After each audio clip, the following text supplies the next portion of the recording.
இந்த போட்டி இன்னும் ஸ்ட்ராங்காக மாறப்போகுது. 100% வெற்றி நமக்கே. என் நெஞ்சில் குடியிருக்கும்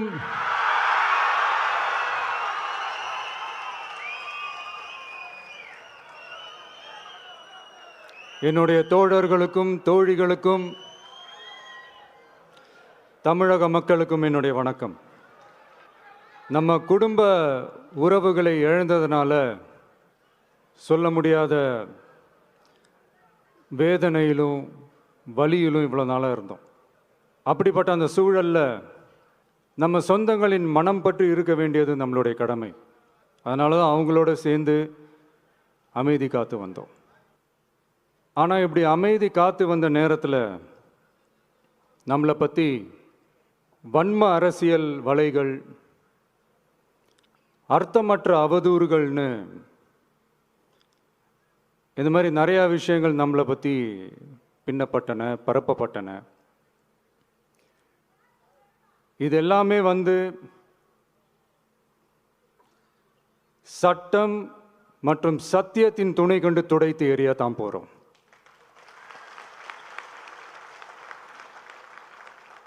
பட் அதுக்கு முன்னாடி தமிழக சட்டமன்றத்தில் நமக்கு எதிராக நிகழ்த்தப்பட்ட ஓர் உரைக்கு ஒரு நாகரிக பதிலடி கொடுக்கணும்னு நான் நினைக்கிறேன். அரசியல் செய்ய விருப்பமில்லை, அரசியல் செய்ய விருப்பமில்லைன்னு அடிக்கடி சொல்கிற முதல்வர் நம்மளை குறிப்பிட்டு பல்வேறு அவதூறுகளை பதிவு செய்வதன் வாயிலாக பெருந்தன்மையை பேரளவில் மட்டுமே பேசும் முதல்வர் 15/10/2025 அன்னைக்கு தமிழக சட்டமன்றத்தில் நமக்கு எதிராக பேசிய பேச்சில் எவ்வளவு வன்மத்தை கக்கியுள்ளார் என்பதையும், எப்படிப்பட்ட ஒரு அரசியல் செய்ய முயல்கிறார் என்பதையும் தமிழக மக்கள் உணராமலா இருப்பாங்க. இந்த கரூரோடு சேர்ந்து 5-6 மாவட்டத்துக்கு இந்த மக்கள் சந்திப்பு நிகழ்ச்சிகள்லாம் நடத்தியிருக்கிறோம், போயிருக்கிறோம். அங்கெல்லாம் இந்த லாஸ்ட் மினிட் வரைக்கும் எங்களுக்கு அந்த இடம் கொடுப்பாங்களா மாட்டாங்களா, பெர்மிஷன் தருவாங்களா மாட்டாங்களா, இப்படியே இழுத்து அடிச்சுக்கிட்டு இருப்பாங்க. தான் நாகப்பட்டினத்தில் சொன்னது மாதிரி தான். நாங்கள் ஒரு இடம் செலக்ட் பண்ணி கேட்போம், மக்கள் நல்லா ஸ்பேஷியஸாக நின்று பார்க்குற மாதிரி. பட் அவங்க அதையெல்லாம் ரிஜெக்ட் பண்ணிவிட்டு மக்கள் நெருக்கடியோடு நின்று பார்க்குற மாதிரி ஒரு இடத்த செலக்ட் பண்ணி எங்களுக்கு கொடுப்பாங்க. இது டிஃபால்ட்டாக எல்லா இடத்துலையும் இந்த ஒரு ஆர்கியூமெண்ட் நடந்துகிட்ருக்கோன்னு வைங்க. அது மட்டும் இல்லை, இந்தியாவிலேயே எந்த ஒரு அரசியல் கட்சி தலைவருக்கும் கொடுக்கப்படாத கண்டிஷன்ஸ். பஸ்ஸுக்குள்ளேயே இருந்து பார்க்கணும், மேலே கை காட்டக்கூடாது, இப்படிலாம் ஒரு அதீத கட்டுப்பாடுகளை கொடுத்த உடனே எங்கள் சைட்லேருந்து ஒரு அறிக்கையும் வெளியிட்டோம். அது மட்டும் இல்லை, தமிழக வெற்றி கழகம் சார்பாக அனைத்து கட்சிகளுக்கும் சமமாக ஒரு முறையான ஒரு பொது வழிகாட்டு முறைகள், SOPஸ்ன்னு சொல்லுவாங்க, அதையும் வழங்கணும்னு சொல்லி உயர்நீதிமன்றத்தையும் நாடி இருக்கணும். இதுவும் தமிழக மக்கள் உணராமலா இருப்பாங்க? இப்படி ஒரு அரசியல் காழ்ப்புடன், நேர்மை திறனற்று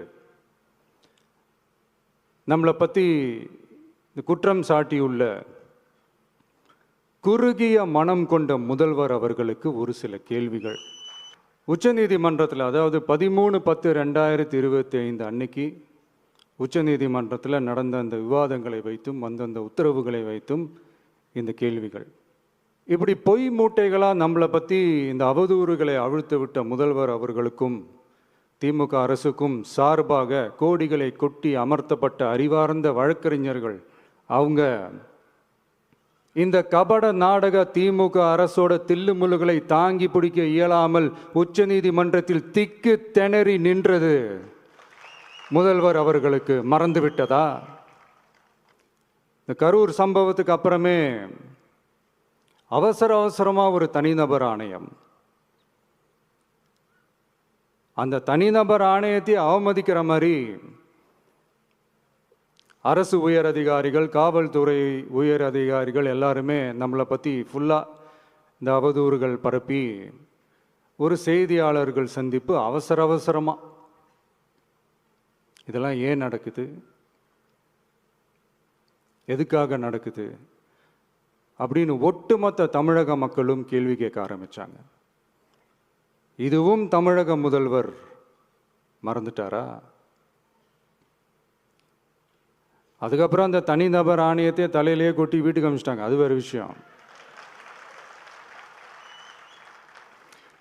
இப்படிலாம் கேள்வி கேட்ட உடனே ஏதாவது பதில் சொல்லி ஆகணும்ல. அதனால சட்டமன்றத்தில் பேசும்போது உண்மை நிலையை தெளிவுபடுத்தத்தான் அப்படின்னு ஏதோ இந்த சட்ட ரீதியாகவும் சத்தியத்திற்காகவும் நடந்தது போல ஏதோ சாமர்த்தியமாக பேசுகிறதா நினச்சி பேசியிருக்காங்க. இப்படி ஒரு 50 வருஷமாக பொது வாழ்க்கையில் இருக்கிற ஒருத்தவங்க ஒரு முதல்வர் அவர்கள் சொன்னது எவ்வளவு பெரிய ஒரு வடிகட்டின பொய் சப்பை கட்டுன்னு நான் சொல்லலை, உச்ச நீதிமன்றம் சொல்லியிருக்கிறாங்க. அவங்க சொன்னதெல்லாம் கொஞ்சம் என்னன்னு கொஞ்சம் லைட்டாக பார்ப்போமா? The comments which have been made before the media by the top officers of the police department may create doubt in the minds of the citizenry on impartiality and fair investigation. The faith and trust of the general public on the process of investigation must be restored in the criminal justice system. அதாவது அரசு காவல் உயர் அதிகாரிகள் ஊடகங்களிடம் பேசியது என்பது பொதுமக்களிடையே நியாயமான விசாரணை நடக்குமா என்ற சந்தேகத்தை ஏற்படுத்தக்கூடும் என்றும், நியாயமான விசாரணை மூலமே அந்த சந்தேகத்தை மீட்டெடுத்தே ஆக வேண்டும் என்றும் உச்சநீதிமன்றம் தமிழக அரசின் தலையில் ஓங்கி நறுக்கு நறுக்கு நறுக்கு என்று கொட்டியதை முதல்வர் அவர்கள் மறந்துட்டாரா? மாண்புமை சென்னை உயர்நீதிமன்றத்தின் மாண்புமிகு நீதியரசர் SIT அமைத்து உத்தரவிட்டார் அல்லவா? அந்த உத்தரவை ஏதோ சட்டத்தின் மீதும் நீதி பரிபாலனத்தின் மீதும் மரியாதை கொண்டவர்கள் போல ஒரு நாடகத்தனமான கொண்டாட்டத்தை திமுகவிற்கு ஒத்து ஊதுவோரும் நடத்தி கூத்தாடி குதூளித்தனர் அல்லவா? தாவேக்காவிற்கு எதிராகவும் நமக்கு எதிராகவும் உயர்நீதிமன்ற மாண்புமிகு நீதியரசர் தீர்ப்பளித்து விட்டதாக விதந்தோதி விழா எடுத்தனர் அல்லவா? அந்த உத்தரவை குறித்து சொல்லும்போது எந்த ஆவணத்தின் அடிப்படையில் அந்த உத்தரவு அமைக்கப்பட்டது? நான் கேட்கல, உச்சநீதிமன்றம் கேட்டிருக்கிறாங்க. The judgment is completely silent about how learned single judge arrived at such a conclusion and what material was pursued by the court என்று உச்சநீதிமன்றம் உரத்த குரலில் கேள்வி கேட்டது. அப்போதும் கூட உச்சநீதிமன்றத்தில் திமுக அரசுக்காக வாதாடிய அறிவார்ந்த மூத்த வழக்கறிஞர்கள் பதில் சொல்ல இயலாமல் வாய் மூடி மௌனம் காத்ததை நாடே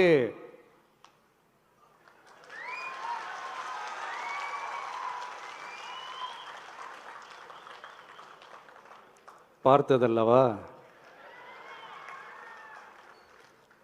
இதையும் முதல்வர் அவர்கள் மறந்துட்டாரா?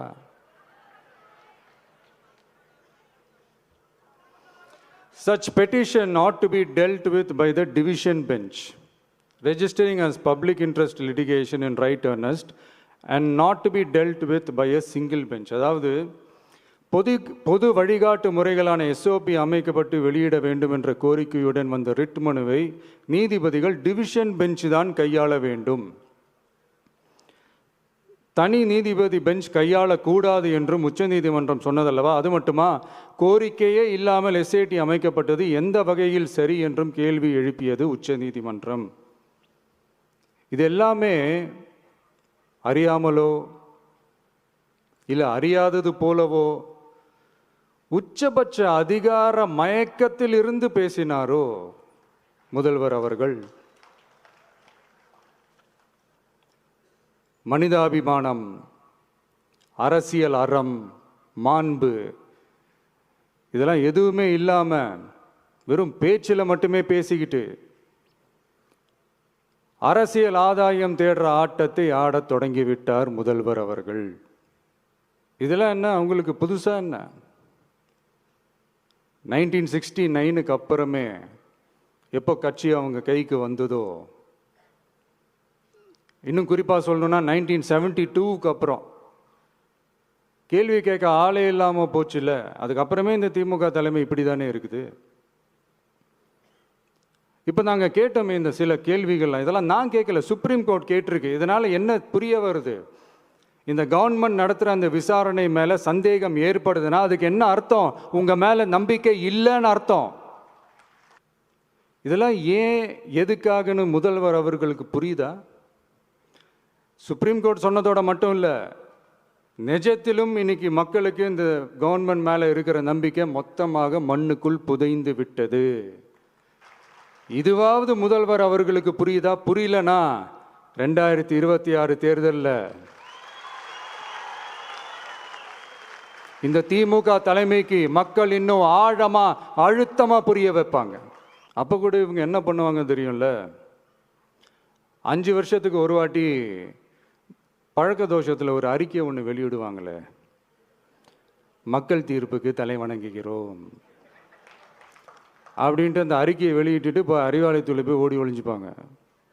இப்போவே ரெடி பண்ணி வச்சுக்கோங்க அந்த அறிக்கையை. எப்படி? மக்கள் தீர்ப்புக்கு தலை வணங்குகிறோம். நான் போன பொதுக்குழுவில் சொன்னதை தான் இங்கே நான் திரும்பவும் சொல்கிறேன். இயற்கையும் இறைவனும் நம் தமிழக சொந்தங்களின் வடிவில் மாபெரும் மக்கள் சக்தியை நம்ம கூடவே நிற்கும் போது எம் மக்களுக்கான அரசியலை தடுப்பவர் எவர்?